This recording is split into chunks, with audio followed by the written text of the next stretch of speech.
Há uma passagem interessante para Ana Lu Prestes, do trabalho que fazia com o excepcional artista Naum Alves de Souza e Luiz Antônio Martinez Correia. Vejam. Vocês se organizaram já agora como Pão e Circo, Ana Lu? Então, o Pão e Circo nasceu nessa loucura, né? Termina Graças Senhor, sobe para o palco, assim, foi uma loucura, gente. De repente, virar profissional, tirar carteirinha de artista.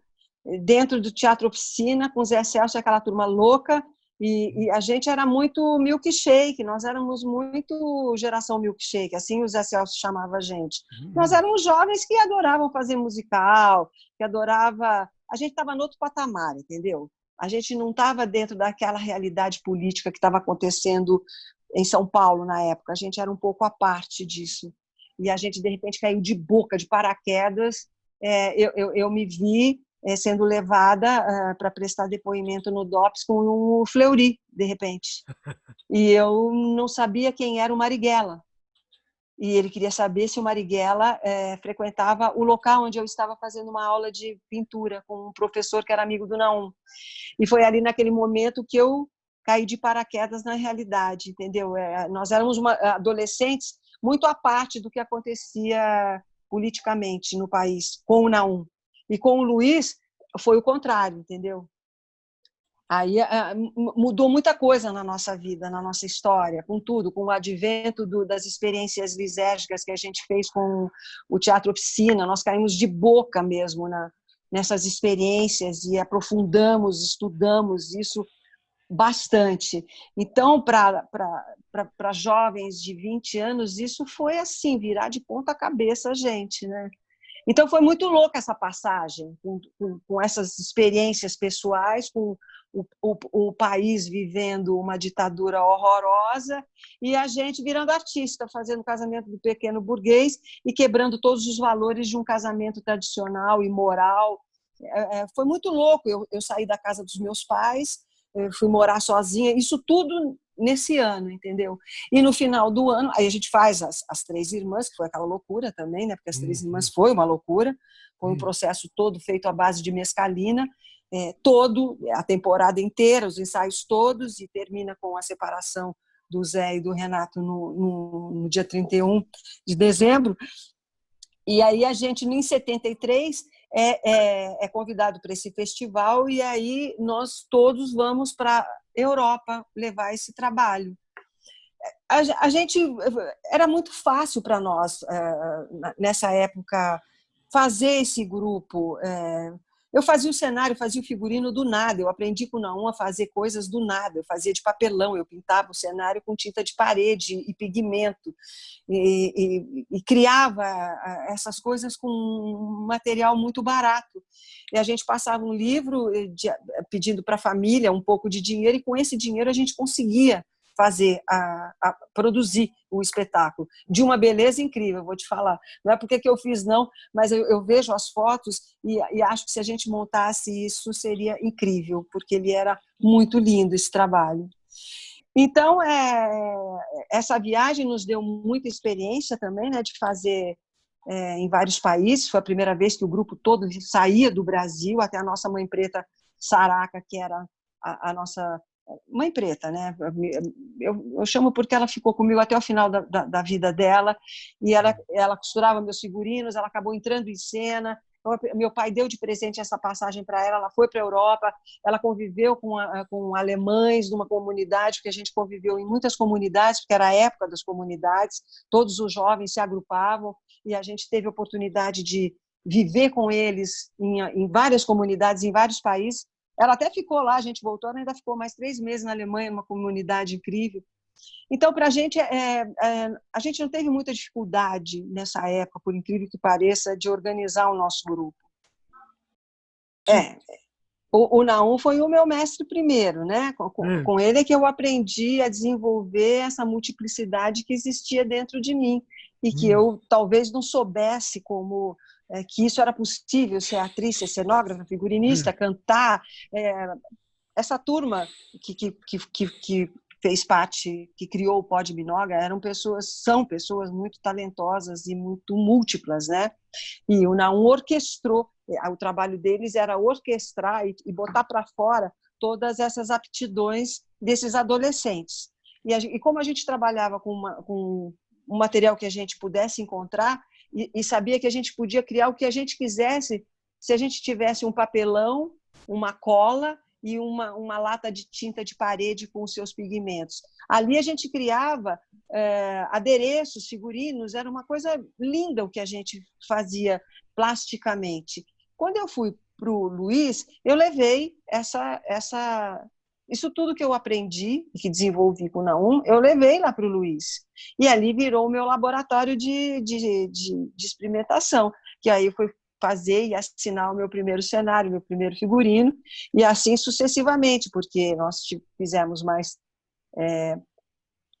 eu fiz mais um cenário e figurino com o Luiz, depois eu tive outros grupos, né, com o Busa, e aí fiz também mais cenário e figurino, mas isso tudo que eu aprendi com o Naum, eu levei para a minha vida, até hoje, né? Eu trabalho eu não trabalho com materiais nobres, eu trabalho com... Para mim são nobres, né? Mas são materiais mais simples, né? E eu posso criar um mundo se eu quiser com eles. Mas é claro que eu tive uma empatia enorme, porque eu encontrei um parceiro. Acho que a coisa mais difícil na vida é você encontrar, é um casamento, é você encontrar o seu parceiro, que você fala a mesma linguagem. Em arte, então, que você tem, né, aquela parceria que você fala a mesma linguagem, você tem o mesmo objetivo, você tem uma meta, você quer alcançar a mesma coisa juntos, desenvolver uma linguagem, uma pesquisa e ser feliz, né? E aí, aqui chegando, aqui em São Paulo, de retorno aqui no Brasil, como é que vocês se viraram? Qual os projetos? Como Foi uma foi isso? loucura. A gente chegou sem um puto. A gente sofreu um acidente na Itália e que todo mundo se acidentou. E aí a gente teve que interromper a carreira lá na Europa e aí pedi para o meu pai que ele precisava ajudar a gente a pagar um X para poder voltar, né, fora da data que a gente previa. E a gente voltou e acabamos fazendo um leilão com obras de vários artistas plásticos que resolveram ajudar a gente para que a gente levantasse uma grana para pagar uma parte para o meu pai, pelo menos, não é? E aí, né, nessa época, a gente deu uma parada, né? Foi quando eu vim para o Rio de Janeiro fazer um filme com o Luiz Rosenberg e os produtores que eu conheci nessa época aqui do Rio se animaram com o Casamento Pequeno Burguês. E aí eu falei para o Luiz, a gente tem produção aqui no Rio, vem embora para o Rio que a gente vai poder fazer o casamento aqui no Rio. E aí é que a gente migra para o Rio de Janeiro e aí eu fiz a minha vida, minha carreira, minha história, meus amigos, tudo aqui no Rio desde 74, quando eu vim para cá. Sim. Aí, essa metamorfose, né? Elenco de São Paulo e para o elenco do Rio, Do Rio. ainda como pão e circo. Ainda como pão e circo. Quando a gente vem para o Rio em 74, a gente estreia no segundo semestre de 74, a Marieta Severo entra no elenco, né, substituindo a Darlene Glória. O Wilson Grey entra no elenco, a gente está com um ícone do cinema nacional, a gente tem a Marieta Severo, que virou minha parceira e irmã querida e fez outros trabalhos com o Luiz, e fez outros trabalhos com o Naum, porque depois nós fizemos a trilogia do Naum, então a vida trançou esses encontros, né? Luiz, Naum, eu, Marieta, cruzou as nossas vidas, né? E nesse ano de 74, com esse elenco novo, carioca, foi um sucesso aqui no Rio, né, o casamento. Foi um sucesso, a Marieta ganhou prêmios e a peça foi indicada para prêmio também, foi muito legal. E a gente teve contato com os grupos cariocas, o Asdrubal trouxe o trombone, a gente estreou no Teatro de Arena, no horário normal, à noite, e à meia-noite entrava o Asdrubal, com o Burrei. Foi quando a gente teve contato, o primeiro contato com o grupo IN, aqui no Rio, que era o Asdrubal, né? Eu queria que a Ana Luz contasse para vocês como que foi essa recepção deles no Rio, porque assim foi o sucesso da temporada. Eles foram a sensação do verão do Rio de 74. E assim, todo mundo ia assistir o grupo, todo mundo comentava, a crítica, todo mundo ficou assim, de uma certa maneira, em São Paulo, quando eles surgem com esse Brecht totalmente anárquico e irreverente, uma crítica mais conservadora, ela tem assim um olhar mais Sim. também conservador dessa encenação. Claro! E essa foi um tapa na cara daquela geração caduca, né? Que tinha sofrido, que tinha apanhado, que tinha sido presa. Independentemente de idade, havia um pensamento muito burocrático a respeito de fazer arte e revolução.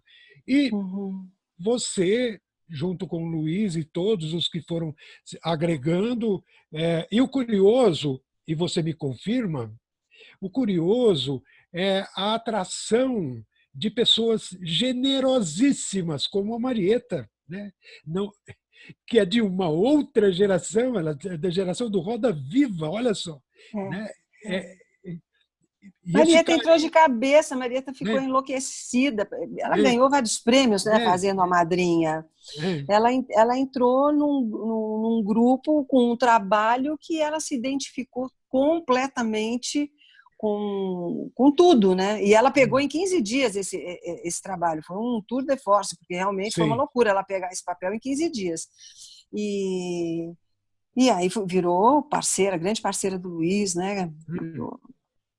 Nossa amiga, nossa tudo, né? Minha irmã, minha tudo.